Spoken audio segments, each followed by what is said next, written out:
제가 60대인데 지금 시작해도 괜찮을까요? 제가 나이가 너무 많은데 타로 배울 수 있을까요? 당연히 괜찮습니다. 오히려 더 잘하실 수 있습니다. 타로는 나이에 제한이 있는 그런 기술이 아닙니다. 복잡한 자격증 공부처럼 이론을 달달 외워야 하는 것도 아니고 컴퓨터처럼 기술 숙련이 필요한 것도 아니에요. 오히려 삶의 경험이 풍부하신 분들이 더 잘하십니다. 왜냐하면 타로는 결국 이 이야기를 읽는 도구이기 때문입니다. 많은 분들이 타로를 배우면서 이렇게 생각합니다. 이 카드별로 외울 게 너무 많아 보인다. 연애운일 때는 이 의미, 금전운일 때는 저 의미, 너무 내용이 많습니다. 이렇게 얘기를 하시는데요. 사실 이건 대표적인 잘못된 학습 방식입니다. 타로는 이 카드 한 장 한 장의 어떤 의미나 키워드 같은 걸 외워서 그대로 적용하는 게 아니라 이 여러 장의 카드가 연결되었을 때 그 만들어내는 맥락과 흐름을 읽는 거예요. 그렇기 때문에 이 카드 한 장 한 장을 너무 세부적으로 세세하게 외우거나 보실 필요가 없어요. 각 카드의 핵심만 파악하면 리딩은 충분합니다. 이 테마별로 예시나 키워드 등등등 이런 것들을 막 분리해서 외우고 이러면요. 시간은 시간대로 들고 노력은 노력대로 많이 되는데 실전에서는 오히려 더 헷갈립니다. 이 전체적인 맥락을 더 파악하기가 어려워지죠. 실전에서 중요한 건 스토리를 만들 수 있느냐입니다. 굉장히 간단한 거예요. 60대 수강생 분들께서 가장 어려워하시는 건 바로 암기입니다.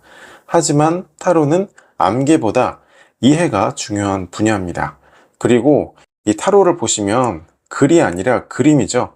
이 그림은 우리의 기억을 떠올려서 뭔가를 말하는 게 아니라 그냥 그대로 보면서 읽으면 되는 겁니다. 즉 그림을 이해하고 나면요, 반복적으로 더 봐야 될 것도 없고요, 외워야 될 것도 필요가 없는 거죠.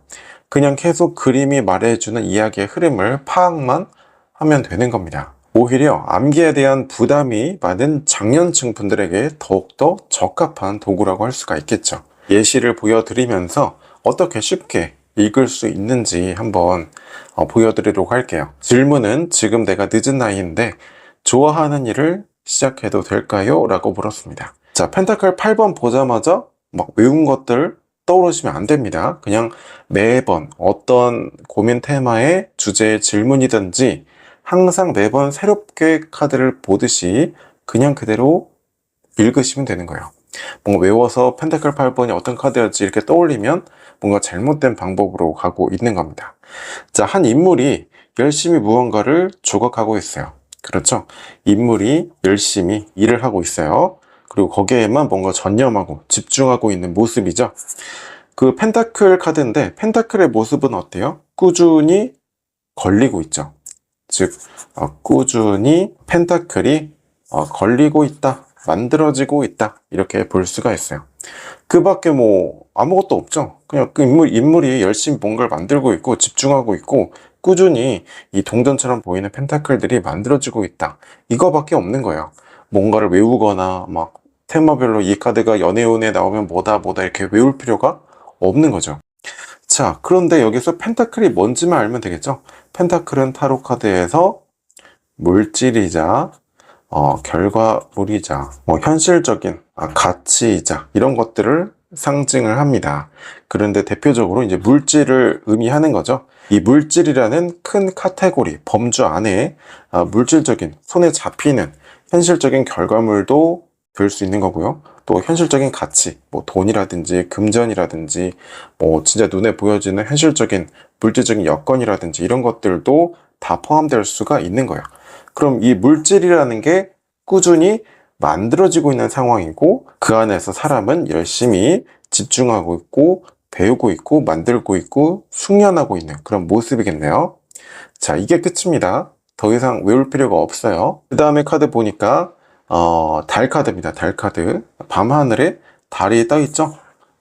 추성달이기도 하고 보름달이기도 하고 이중적인 그런 모습을 나타내는 거예요. 그러니까 확실히 알 수 없다, 이거를 상징하는 은유적인 상징물인 겁니다.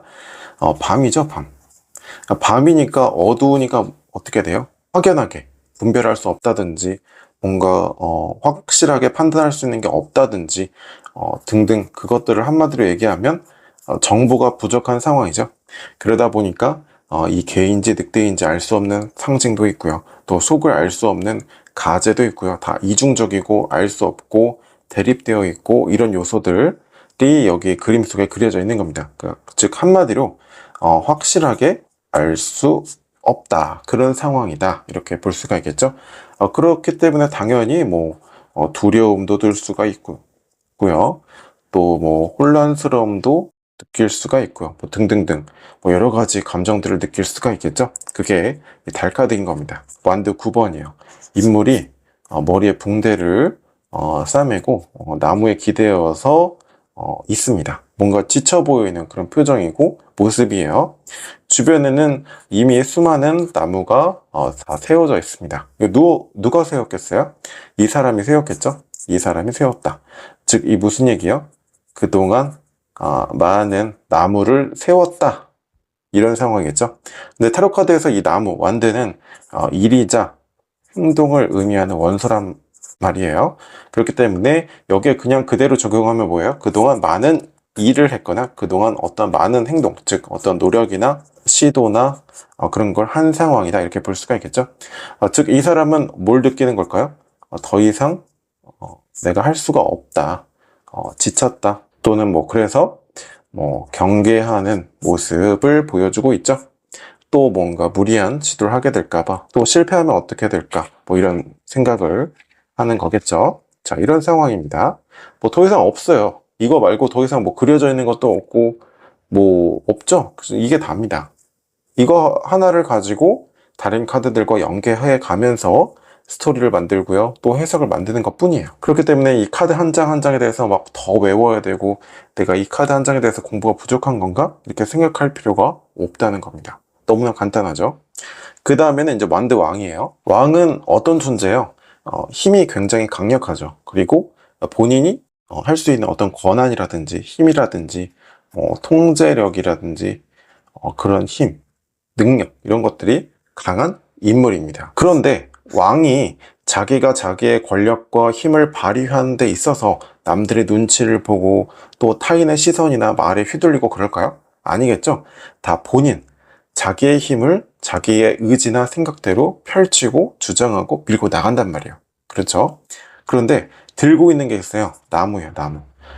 우리가 앞서 나무는 일이자 행동을 의미하는 완드라는 원소다 이렇게 얘기를 했죠.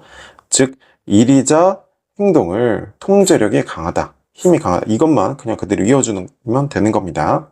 즉 나의 일을 강력하게 밀고 나가는 모습이 될 수도 있고요. 또는 그런 사람이 될 수도 있고, 그 상황으로 읽는다면 어때요? 강력하게 밀고 나가는 행동을 하는 그런 상황이죠. 즉 강력하게 일을, 뭐 행동을 또는 노력을 추진하는 상황이다. 뭐 이렇게 읽어볼 수가 있습니다. 세부적인 상징들은 다 이런 뼈대나 카드별 핵심을 나타내기 위한 부가적인 은유적인 상징일 뿐이에요. 더 외워야 될 게 있다든지 더 봐야 될 게 있다든지 그러지 않습니다. 이게 전부예요. 너무나 간단합니다. 자, 그러면 한번 해석을 해볼까요? 뭔가 꾸준히 열심히 뭔가를 하고 있고 결과물을 계속 만들어내고 있는 상황인데, 그렇죠? 그런 상황인데 방해 요인은 뭐예요? 내가 뭔가 정보가 부족하고 확실히 판단할 수 없고 그렇기 때문에 두렵고 혼란스러움을 느끼는 게, 그런 상황처럼 판단이 되는 게 방해 요인이래요. 외부적인 상황을 보니까 어때요? 그동안 많은 노력과 시도를 했죠? 그러다 보니까 지치고 경계심도 드는 게 사실이래요. 즉 무슨 얘기예요? 내가 그동안 많은 결과물들을 만들고 많은 노력과 시도와 과정을 거쳤죠? 그러다 보니까 또 어떤 어려움이나 그동안에 겪었었던 우여곡절이나 이런 것들을 또 겪을까봐, 또는 지금까지 만든 나의 결과물이나 노력을 또 무산될 수도 있을까봐 그런 두려움, 알 수 없는 두려움이나 혼란을 느끼는 게 지금 여기 진행 과정에서의 문제죠. 즉 실체가 있는 문제라기보다는 내가 정확히 앞으로에 대해서 명확히 판단이 어려우니까 그동안의 노력이나 결과물들이 또 수포로 돌아가진 않을까, 그런 것들이 막연한 두려움으로, 불안으로 올라오고 있다는 거예요. 결과적으로는 어때요? 그런 것들을 다 극복을 하고 내가 다른 시선이나 두려움이나 이런 것들에 휘둘리지 않고 강력하게 밀고 나가는 행동을 하는 그런 모습이 나오고 또 강력하게 일도 추진하는 상황이 된다. 이렇게 볼 수가 있겠죠? 자, 그럼 질문이 지금은 늦은 나이인데 내가 좋아하는 일을 시작해도 될까요? 라고 물었어요. 현재 뭔가 새로운 일, 내가 좋아하는 일을 하고 싶어서 꾸준히 열심히 노력하고 숙련되고 배우고 있으신가 봐요. 겉으로 봐도 그동안 많은 노력을 기울였고 많은 시도를 했고 정말 최선을 다해서 새로운 내가 좋아하는 일에 뛰어들기 위해서 노력을 하고 계신가 봐요. 그런데 다만 내가 새로운 분야에 대해서 정보가 부족하다 보니까 확실히 알 수 없다는 것에 대해서, 즉 내가 지금까지 해온 것들에 비해서 확실히 알 수 없고 판단할 수 없다는 사실에 대해서 두렵고 혼란스러움을 느낀대요. 그렇죠? 하지만 결과적으로 어때요? 내가 내 인생의 주도권을 가지고 내 일에 대한 자신감을 가지고 강력하게 추진하고 밀고 나갈 수 있을 거라는 거예요. 자, 어때요? 그러니까 카드에 대해서 외우거나 노트에 줄 긋고 막 빼곡하게 노트 몇 권을 만들어가면서 공부하고 외워야 될 내용이 없죠? 그냥 간단하게 단순하게 각 카드의 핵심만 파악해서 흐름을 만드는 게 이 타로의 원리이고 또 해석이라는 겁니다. 자, 이 타로는 보시는 것과 마찬가지로 이 암기력보다 이해력, 그리고 그 스토리텔링, 문장을 만들었을 때 그것을 내담자 고민과 질문에 적용하는 그 삶에 대한 통찰이 더 중요한 분야입니다. 그래서 60대이시든 70대이시든 80대이시든 걱정하지 않으셔도 됩니다. 그리고 무엇보다 이 해석은 카드 한 장 한 장이 만드는 것이 아니라 여러 장의 흐름을 만드는 것이기 때문에 카드별 키워드나 예시나 내용 이런 것들을 외우지 않아도 됩니다. 중요한 건 핵심을 알고 흐름을 연결해서 말로 풀어낼 수 있느냐입니다.